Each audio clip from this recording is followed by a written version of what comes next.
உடம்புல. அதாவது 48 நாளுக்கு அப்புறம் அவர் குடியை நிப்பாட்டிடுறாரு. கடைசியில சாமி காப்பாத்துருச்சு. ஆனா சாமி காப்பாத்துச்சு, சயின்ஸ் காப்பாத்து. எப்படி அந்த காலத்துல தவளத்தை வச்சிருக்காங்க இல்லையா? அப்ப குளத்துல குடிச்சா இவ்வளவு பெரிய சக்தி. அதனாலதான் ஒரு பொண்ணு கல்யாணம் ஆகலினா ஆற்று நீர், ஊற்று நீர், பனி நீர், கடல் நீர், குளத்து நீர், கிணறு, கிணத்து நீர், குளத்த ஊற்று நீர், இந்த 5 நீரையும் எடுத்து ஒரு நாள் அந்த பொண்ணு ஒரு ஜென்ம நட்சத்திரம் தண்ணிக்கு ஊட்டி அப்படி ஊட்டிட்டு பொங்கல சாய்வு வந்தாங்கன்னா பஞ்சமூல தோசை 25 அந்த பொண்ணு கல்யாணம் எப்படி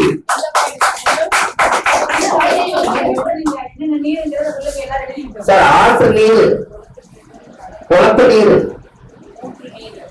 ஊற்று நீர், கிணறு எடுத்துங்க, அதான் ஊற்றுது இல்ல. கடல் நீர், பனி நீர் மெயின்.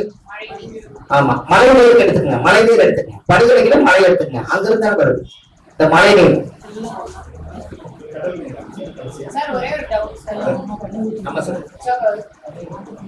சூரியன் செவ்வாய் சேர்ந்தா வந்து நர்ஸுக்கு ட்ரெஸ் வாங்கி தரணும். சனி கேது ஒரு பெண் ஜாதகத்துல சேர்ந்திருந்தா கரடி பார்த்துட்டு வரணும். கரடி கூட பார்க்கணும்.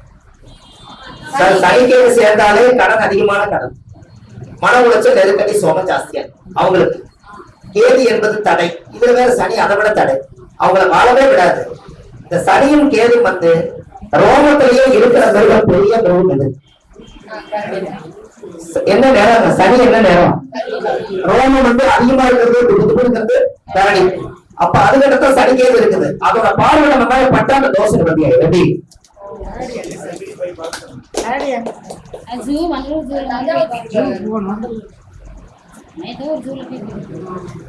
போய் ஒரு நாள் கரடிக்கு என்ன உணவோ அவங்களுக்கு வாங்கி கொடுத்துட்டு, கரடிக்கு எதுக்கால சல்லடை போட்டிருப்பாங்கல்லங்க, அதை தாண்டி உட்காந்து கொஞ்ச நேரம் உட்காந்தீங்கன்னா அதுக்குள்ள பார்த்துட்டு அப்படி இப்படின்னு பண்ணிட்டே இருக்கும்ல, அதுல அந்த தோசை கடனே அது கழியுமா? குடும்பமும் சரியா அமையுமான்னு கேக்குறாங்க. அந்த சனி கேதுன்றது சன்னியாசி யோகம்னு சொல்றாங்க. குடும்பம் அமையாம போமா அந்த கரடி பார்வை பண்றப்ப அந்த தோசை குடும்பம் நல்லா இருக்குங்க. அதையுமே சன்னியாசி மாதிரி ஒரு இடத்துல அனுப்பி வச்சுக்கிறாங்கல்ல சார். கடன் தீர்றதுக்கு விருப்பாச்சி பழம் பார்த்திருப்பீங்களா? விருப்பாச்சி பழம் பார்த்ததில்ல சார்? விருப்பாச்சி பழம் சின்ன பழம். விருப்பாச்சி பழம் ரொம்ப அற்புதமான விஷயம் அல்லவா, தெரியாதா? விருப்பாச்சி வாழைப்பழத்துல விருப்பாச்சி பழம்.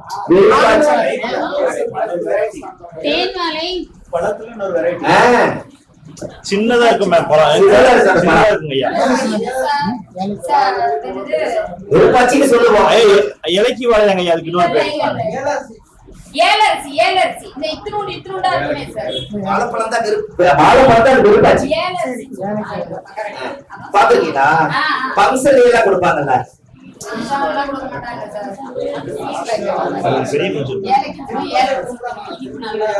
சார். அந்த பழத்துல செவ்வாய்க்கிழமை மணிக்கு அந்த பழம் வாங்கி சார் எழுதாதீங்க. செவ்வாய்க்கிழமை மணிக்கு அந்த பழம் வாங்கி அவரு இந்த கல்கண்டு, முந்திரி பருப்பு எல்லாம் போட்டு நல்லா பிசைஞ்சு கந்தசஷ்டி கவசம் முருகனுக்கு போய் அபிஷேகம் பண்ணி கந்தசஷ்டி கவசம் படிச்சுட்டு செவ்வாய்க்கிழமை மணிக்கு அந்த பஞ்சாமிரத்தை எடுத்து கொடுப்பாங்க. அதை கொண்டு வந்து வெளியில எல்லாத்துக்கும் அதை கொடுத்தீங்கன்னா கடன் அதுவே அனுபவம்.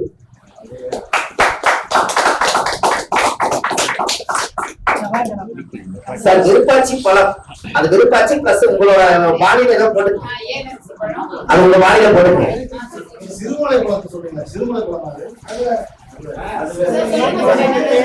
எங்க ஊர் சைடு விருப்பாச்சி பழம் தான் சொல்லுவாங்க. நான்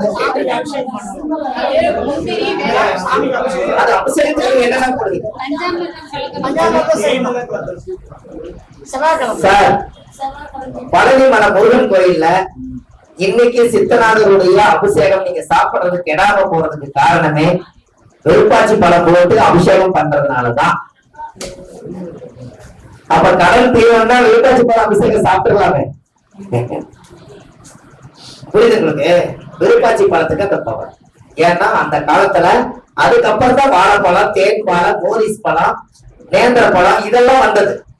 ஆதி காலத்துல விருப்பாச்சி பழம் அது சரியான பவர். அது ஏதாவது கிடைச்சதுன்னா ஒரு சீப்போ 2 சீப்பு வாங்கி நல்லா கரைசி அதுல கல்கண்டு, முந்திரி, திராட்சை, ஏலக்காய் எல்லாம் போட்டு நல்லா கருப்பு சக்கரை எல்லாம் போட்டு கலக்கி நல்ல ஒரு குண்டாவை எடுத்து போய் செவ்வாய்க்கிழமை அன்னைக்கு சஷ்டி திதி அன்னைக்கு போய் நல்லா அபிஷேகம் பண்ணி அதுக்கு ஒரு அலங்காரம் பண்ணி சாமி கும்பிட்டு கந்த சஷ்டி கவசம் எடுத்து படிச்சுட்டு வர சொன்னீங்கன்னா அன்னையோட இருக்கும். சார் இதெல்லாம் கொஞ்சம் வித்தியாசமா இருக்கா எப்படி? என்ன சார் ஒன்றும் கேட்க மாட்டேங்குது. எழுதுற மோசம் இருக்கு எப்படி சொல்லுங்க? ஐயா நம்ம சாப்பிடலாம், ஆனா உங்க கடன் வெளியில போகணும்னா நம்ம 10 பேருக்கு கொடுக்கணும்ல. அத கொடுத்துட்டு பழனி அபிஷேகம் பண்ணாலும் சரி எங்க பண்ணிட்டுங்க. இந்த முடி எடுக்கிறாங்க பாத்தீங்களா, குழந்தைக்கு முடி ஒரு 10 50 பேர் 100 பேருக்கு எடுப்பாங்க ஒரு கோயில்ல. பள்ளியில எல்லாம் போய் பாத்தீங்கன்னா முடி எடுக்கிறாங்க ஒரு 10 பேர் இருப்பாங்க ஐயா, முடி எடுத்துட்டே எடுத்துட்டே இருப்பாங்க. அந்த மொட்டை அடிக்கிறது ஒரு 6 மொட்டை அடிக்கிறத பாருங்களேன். பளிச்சு அளவு முடிஞ்சிருமல கடனு சார், பளிச்சு முடிஞ்சிருமல அவ்வளவு சம்பந்தப்படுத்துறது சரி கருமால ஒரு 6 கடனா ஒரு 6 மொட்டை அடிக்கிறது பாருங்க. புரிஞ்சாலும் புரியல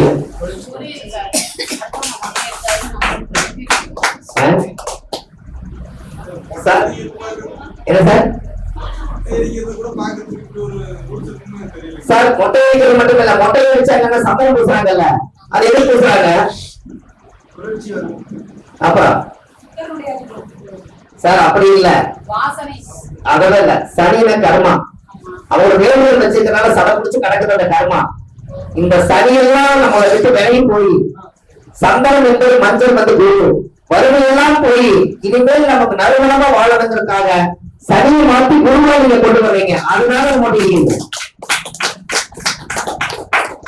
அன்னையோட ஒரு மொட்டை அடிச்சிருவாரு, சந்தனம் பூசிடுவாரு, ஜம்முன்னு காலுக்கு கடுக்கு அது இதெல்லாம் போட்டு இன்னையோட எல்லாம் போச்சு. கடவுள் கட்ட எல்லாம் புது துணி புது ட்ரெஸ், சிக்கிச்சல ரோகம் இல்ல, எங்கேயுமே ரோகம் இல்ல, எல்லாம் முடிஞ்சு. இனிமேல் நான் போய் வாழ்க்கையை ஆரம்பிக்கிறேன்னு குருவா போவார் காத்துங்க சனியா வந்து. கரெக்டுங்களா சார்? அந்த காலத்துல ரசிச்சு ருசிச்சு சொல்றதுக்கு ஆயுசு பத்தார். ஆதிகார பரிகாரம் ஆதிகார பரிகாரங்கள் வச்ச கரெக்டுங்களா பேரு சார்? எவ்வளோ பேர் வைக்கிறாங்க. ஆதி காலத்துல வாழ்ந்தவங்களுக்கு ஒரு ஆதிகால பரிகாரங்கள் வைக்கலாம் அப்படின்னு. அப்போ ஆதிகால பரிகாரங்கிறது நம்மளுக்கு எவ்வளவு ஒரு அற்புதமான விஷயம். அப்போ ஒவ்வொருத்தருடைய வாழ்க்கையிலுமே இந்த பரிகாரங்கள் எல்லாம் அதிகாரமா செய்யறதுக்கு அந்த காலத்திலே முன்னோர்கள் வந்து ஒவ்வொரு இயக்கியிருக்காங்க பாருங்க. அப்போ மெயின் என்ன அப்படின்னு கேட்டீங்கன்னா, நீங்க இனிமேல் உங்க வாழ்க்கையில ஜாதகம் பார்த்தா 10 பரிகாரங்கள் சொல்லுங்க போய் பண்ணிக்கிறது நல்லது வந்து உங்களுக்கு நன்மை. சார் ஜாதகம் பார்த்தா ஒரு 10 பாயிண்ட் சொல்லுங்க எனக்குமா. இப்ப அசுவதி நட்சத்திரத்துல எழுதுனீங்க, யானைக்கு அசுவதினு யானை, யானைக்கு உணவு கொடுங்கன்னு சொல்லுங்க, வாழைப்பழம் 2 நாள் வச்சு கொடுங்கன்னு சொல்லுங்க, சோகம் வாங்கி கொடுங்கன்னு சொல்லுங்க, விநாயகருக்கு வந்து காலையில கும்பிட்டு போங்கன்னு சொல்லுங்க, அஸ்வினா குதிரை, குதிரைக்கு பச்சை புல் வாங்கி போடுன்னு சொல்லுங்க. என்னங்க ஒரு எலி வாகனத்தை அஸ்வினி விநாயகர், ஒரு எலி வாகனம் செஞ்சு கோயில கொடுங்கன்னு சொல்லுங்க. எப்படி மேல சொன்னா ஆடு, ஆட்டுக்கு அகத்து கீரை வாங்கி கொடுங்கன்னு சொல்லுங்க, கீரை வாங்கி கொடுங்கன்னு சொல்லுங்க. தானம் செய்ய செய்ய தர்மங்கள் செய்ய செய்ய கருமங்கள் குறையுமா? வீடு எந்த பக்கம் இல்லை. என்னங்கம்மா நீங்க கர்மம்னு எழுதுங்க, காய் எழுதுங்க, சும்மா எழுதுங்க, பேனா வச்சிருக்கிறாங்க கர்மம் எழுதுங்க, கர்மம் சும்மா எழுதுங்க போது கர்மம். அந்த காவ தாவ மாத்துங்க, அங்கேயே இருக்குது விஷயம். கரெக்டுங்களா சார்? சொல்லுங்க. அப்ப நீங்க பிறகு கர்மம், நீங்க தர்மமா வாழ்ந்துட்டு போங்க, தர்ம தேவதையா இருங்க சார். இது எல்லாமே கடவுள் கொடுத்த வரப்பிரசாதம். கடவுளுக்கு நான் நன்றி என்ன சொல்லுவேன்னா, கொடுத்ததற்கே நன்றி சொல்ல முடியவில்லை இன்னும் இதில் அடுத்தடுத்து கேட்பதற்கு அஞ்சுதேய உள்ளம் அப்படின்னு ஒரு புக் எப்பவுமே எழுதுங்க. கேட்டுங்களா? ஏன்னா இந்த உடம்பு கொடுத்துருக்கிறாரு, பேசுறதுக்கு பாருங்க எவ்வளவு நேரம் பேசினாலும் சத்தியம் தாக்குற அளவுக்கு பிரபஞ்சம் நமக்கு ஏதோ சப்போர்ட் பண்ணுது. இந்த கை காலு மூக்கு கண்ணு உங்களை பார்க்க முடியுது, என்னால பேச முடியுது. அப்ப இந்த உலகத்துல நீங்க நல்லா வாழணும்னா, உண்மையா இருக்கணும் அப்படின்னா, இந்த உலகத்துல ரசிச்சு ருசிச்சு வாழ்ற விஷயங்கள் நிறைய இருக்குது. மற்றவர்களுக்காக வாழாதீங்க, உங்களுக்கு வாழும். இந்த உலகம் இறைவனின் சந்தமரம். இது வருவோரும் போவோரும் தங்குமிடம், எங்க வேணா தங்கலாம். இதுவரை நமக்கு சொந்த இடம். அங்க இருக்குது வேறு பெரிய ஒரு இடம். கருவூரில் இருந்து ஒருவன் புறப்படுவான், களைப்பார கொஞ்சம் அமர்ந்துடுவான், எல்லோருக்கும் ஒருவரையை கொண்டாடுவான், ஒருவருக்கும் சொல்லாமல் ஓடிடுவான். இதான் வாழ்க்கை. எப்படி அதுக்குள்ள என்ன அந்த டியூப் லைட் என்ற பேர் போலி கோர்ட்லயே கேஸ் போடுறான். உபயம் அப்படின்னு எந்த ஒரு உபயம் இங்க அபாயமே இங்கதான் இருக்குது. அதுல வேலை செய்யாது. நாங்க பார்த்துட்டோம்ல ஐயா, நாங்க வயசு என்னமோ 43 தான். ஆனா 43 வயசுல நான் பேசுற பேச்செல்லாம் என்னுடைய ஆதி காலத்துல என்னுடைய கஷ்டத்திலிருந்து கொண்ட அனுபவமான வார்த்தை இல்லையா. கிராமங்கள்ல சாப்பாடுக்கே வழி இல்லாம வாழ்ந்துட்டோம். அதுதான் இது. புரியுதுங்களா? நம்ம ஒண்ணுமே கிடையாது. நம்ம குருநாதர் ஐயா இருப்பாரு, கிளி ஜோசியம் பார்த்துட்டு இருப்பேன். மாப்பிள்ளை உங்களோட ஸ்பீச் எல்லாம் பிற்காலங்கள்ல ஒரு நாள் உங்களுக்கு ஒரு நல்லா வருங்க மாப்பிள்ள. நீங்க ஒரு நாளைக்கு ஒரு கையில மோதிரம் போடுங்க, டாப்பா இருக்கும். எனக்கு ரொம்ப பிடிச்சிருக்கு மாப்பிள்ள உங்க பேச்சு அப்படின்னாரு. அந்த குரு வாக்கு சொல்றதுக்காகவே அவர் சொன்னதுல ஒரு பெரிய மோதிரமா செஞ்சு அவருக்கு அந்த 200 பேர் அவர் போட்டோ காமிச்சார். ஒரு மோதிரம் போட்ட இது கால் சென்டர் போடுறதுங்க. அவங்க வாக்கை காப்பாற்றணும். நான் கிளி வரிசை பண்றதுல கண்ணு தெரியாத 33 வருஷம் குருட்டிக்கிது. இந்த குருட்டிக்கையை வச்சு அது சீட் எடுக்கும். அது அப்படி வர 3 எடுக்கும். 3 எடுத்து அவர் ஜோசிக்கிற 1 ரூபாய் போடுவார். இந்த 1 ரூபாய்க்கு 3 சீட்டை எடுத்து ஓபன் பண்ணி வச்சிருவோம். சார் உங்களுக்கு யாருக்குமே கிளி 3 சீட் எடுக்காது. இதுக்கு உங்களுக்கு மட்டும் 3 சீட் எடுத்துருக்குது. அதெல்லாம் 3 வழி போய் சாமி கும்பிடுவாங்க. நீங்க நல்லா இருக்குன்னு சொல்லி அப்படியே நம்ம தப்பிச்சிருக்கோம். எப்படி அதுக்கு கண்ணு தெரியாதுங்கிறது எனக்கு மட்டும்தான் தெரியும். முதல்ல அவரு இங்க வந்தாரு இல்லைங்களா, அதுக்கு கண் தெரியாது. ஆளுக்கு நிறைய பொறுத்து என்ன பிடிச்சு இருந்தாலும் வெளியில வந்து நின்னாலும் இப்படின்னு பார்க்கும். அதுக்கு அதோட வேலை என்னன்னா அது கொத்தி ஒரு சீட்டை எடுத்து கேட்கறானே என்ன வந்து எடுத்து கொடுத்து போயிடலாம் உள்ள வர்ப்புல இருக்கு.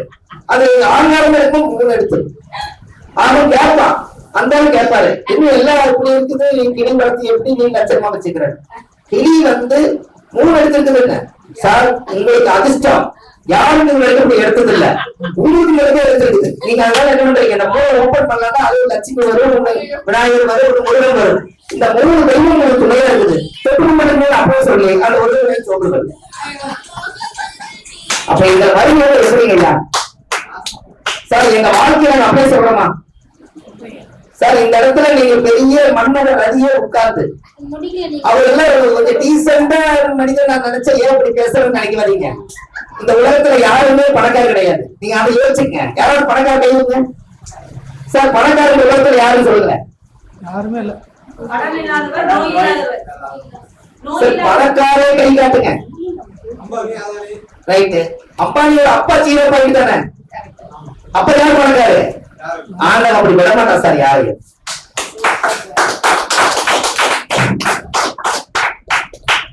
ஒரு செகண்ட பிடிங்கிருவான். அதனால இயற்கைக்கு மீறி யாரும் போக முடியாது. எல்லாம் சாதாரண லெவல். அப்பயே சார் பணத்தை தேடி ஓடணும். பணம் இருந்தால் உன்னை உனக்கே தெரியாது, பணம் இல்லாவிட்டால் உன்னை யாருக்குமே தெரியாது. எப்படி இதுல என்ன சார் இதுல பெரிய நாம நீங்க அதெல்லாம் ஒண்ணு கிடையாது. நாம கிரகத்தை கட்டுப்பட்டு வாழுங்க, பெத்த தாய் வந்து கட்டுப்பட்டு வாழுங்க. யாருமே பணக்காரர் கிடையவே கிடையாது. அந்த பணக்காரர்களை நிறுத்தி சொல்லுங்க.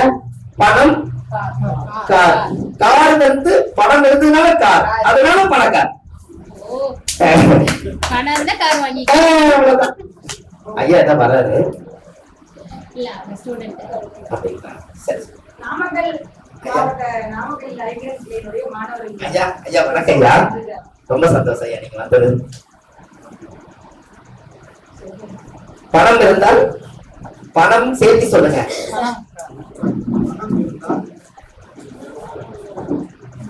சார் பணக்காரர் பணக்காரன்னாங்க, நிறுத்தி சொன்னீங்கன்னா பணம் பிளஸ் கார். அப்ப காசு அதிகமா வந்தாங்க கார் வாங்கி போவாரா, கார் வாங்கிட்டு போவாரா?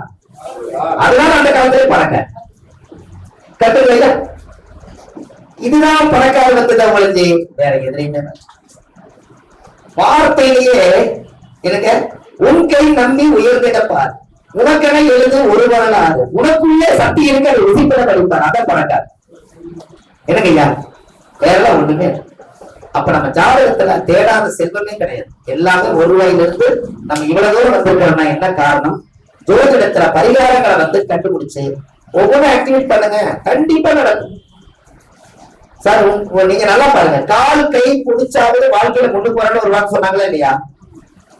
காக்கா பிடிச்சன்னு பேர் வந்தது காரணமே கால் கை, காலப்போக்குல காக்கை, அப்ப காக்கா பிடிச்சன்னு வந்துருச்சு. பழமொழியே மாத்திட்டாங்களே. அப்ப காக்கா பிடிச்சன்னு வந்ததுக்கு ஒரு காலத்துல கால் கை பிடிச்சாவது வாழ்க்கையில முன்னுக்கு வரணும்னு சொன்ன வார்த்தை காக்கா பிடிச்சன்னு பேர் வந்துருச்சு. எப்படி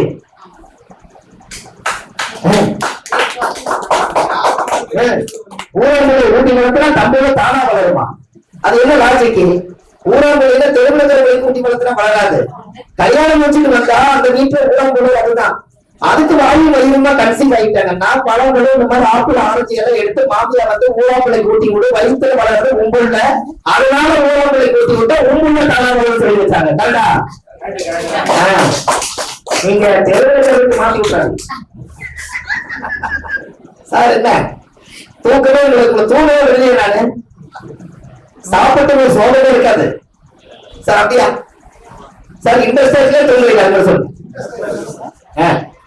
ஏன்னா அந்த ஜோதிடம் பாருங்க, அந்த ஜோதிடம்ங்கிறது அது எப்படி பேர் வந்து முதல்ல ஜோதிடம்ங்கிறது ஜோதிச்சு திடமா சொல்லி அது ஜோதிடம்னு சொன்னோம்.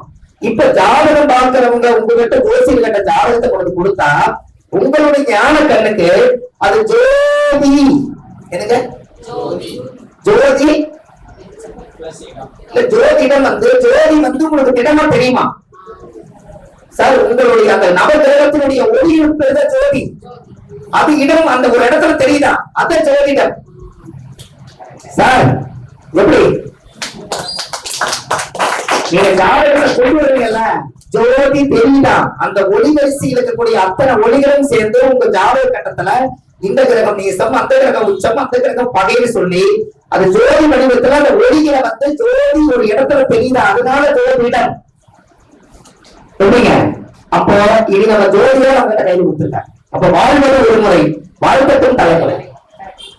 நம்ம டைட்டில் அதான். இந்த அடுத்த பிறகு என்னைக்காவது ஒரு நாள் சுபமாரிமுத்தர் ஒருவர் இந்த நாமக்கலுக்கு வந்து ஐங்கரன் ஐயாவுடைய இடத்துல நமக்கு அவருக்கு தெரிஞ்ச ஒரு 4 விஷயத்தை சொல்லி கொடுத்துட்டு போனாரு. அதையும் நாங்க எடுத்துக்கிட்டு பின்பற்றி வரோம் அப்படின்னு சொன்னா ஏன் நம்மளுக்கு நன்மை எழுதி வைப்பாரு. கரெக்டா இல்லைங்களா? அது போதுமே. ஐயா பணம் போறது சம்பாதிச்சிடலாம், பேர போறது சம்பாதிக்க முடியும். அப்போ இதெல்லாம் வந்து ஜாதக ரீதியா வரக்கூடிய சாதாரண ஒரு ஏழை அவங்களுக்கு என்ன பண்றதே தெரியல. ஒரு கடன் அடைக்கணும், இந்த கடன் மட்டும் வாழ்க்கை முடிஞ்சதுன்னா நான் நல்லா இருப்பேன்னாங்க. புல்லாங்குழல்ல நாடு சக்கரை போட்டு செவ்வாய் மணிக்கு மழை காலத்துல பொறிச்சடி அன்னிலிருந்து நம்ம கடன் குறையும் நம்ம குறைஞ்சிச்சேன் சார். புரியல? புல்லாங்குழல் சார், புல்லாங்குழல்ல நாடு சக்கரை போட்டு மழை காலத்துல போய் பொறிச்சு வைங்க. புல்லாங்குழல் பாத்துக்கீங்களே இல்லையா? பொங்கி அதுக்கு நாடு சக்கரை உள்ள போடுங்க, போட்டு போய் மழை காலத்துல பொறிச்சிருங்க. முருகன் கோயில் பக்கத்துல மேல ஒரு கருப்பட்டியோ அல்லது அந்த கருப்பு சக்கரையோ துணி போட்டு மண்டலுக்கு ஒரு 6 விளக்கு வச்சு சாமி கும்பிட்டுலாம். இன்னையோட என் கடன் போகுது மனப்பட வந்து சார் உங்க கடனை அடக்கம் பண்றீங்க மறந்து கூடாது. 6 விளக்கு மேல ஏத்திக்குவாங்க சார். 6ஆம் கடன் சார், கடனை அடக்கம் பண்றீங்க மறந்துடக்கூடாது. நல்லா யோசிச்சு பாருங்க. புரியுதா? எத்தனை ஓட்டு எத்தனை ஓட்டு இருக்குது? Very good. கடன் எத்தனை மேடம்? அதனால அதுல வைங்க என்ன 6 முருகன் கோயிலுங்களால் கந்த சஷ்டி 6 உடைய இது சார். கரும்பு சக்கரை கருப்பட்டி என்ன கிரகம்? கரும்பு சக்கரையும் கருப்பட்டி என்ன கிரகம் சார்? கருப்பட்டி என்ன கிரகம்? இல்ல குரு குரு சார். மண்டவெல்லம் என்ன சார்? மண்டவெல்லம் என்ன? செவ்வாய். சாரி சார், எல்லா கிரகத்தையும் செவ்வாய் எல்லாம் போய் செவ்வாய் வச்சிருக்காங்க நம்ம புதுசா. செவ்வாய் சார். உலக சூரியன் அல்லவா சார்? தலை சூரியன் அல்லவா? மண்டவெல்லாம் பேர் இல்லை நம்ம ஊர்ல. மண்டையும் தலை யாரு? சூரியன் தானே. அதைய உடைச்சுட்டானே உங்களுக்கு சக்கரை கருப்பட்டி எல்லாமே வருது. உடைச்சவங்க எல்லாம் பண்ணிடுறீங்க. அப்ப உங்களோட கடன் யாருடைய கடன்? சூரியன் தான் தந்தை வழி கடன். அந்த தந்தை வழி கடனுக்கு தான் சக்கரைய கருப்பு சக்கரைய அதை உதுத்து எல்லாம் கொட்டி விட்டீங்கன்னா அப்படியே எறும்பு வரும். ஆஹா, இன்னைக்கு யாரோ ஒருத்தர் வந்து இவ்வளவு நாள் இல்லாம இன்னைக்கு யாரோ ஒருத்தர் உணவு கொடுத்திருக்காங்க, பிரமாதமான உணவு, நம்ம எல்லா இனத்தையும் கொடுக்கணும்னு சொல்லி ஆயிரக்கணக்கான எறும்புகள் வந்து சாப்பிடுவோம். அந்த சாப்பிட்டு அவர் என்ன பிரச்சனைக்காக இதை கொண்டு வந்து எங்களுக்கு பரிகாரமா செஞ்சுட்டு போனாரோ அந்த கடன் நிவர்த்தி ஆகிட்டு 1000 பேர் சாப்பிட்டு வாழ்த்தினார். இந்த ஆத்மா வாழ்த்தினோடனே அந்த கடன் தீட்டு.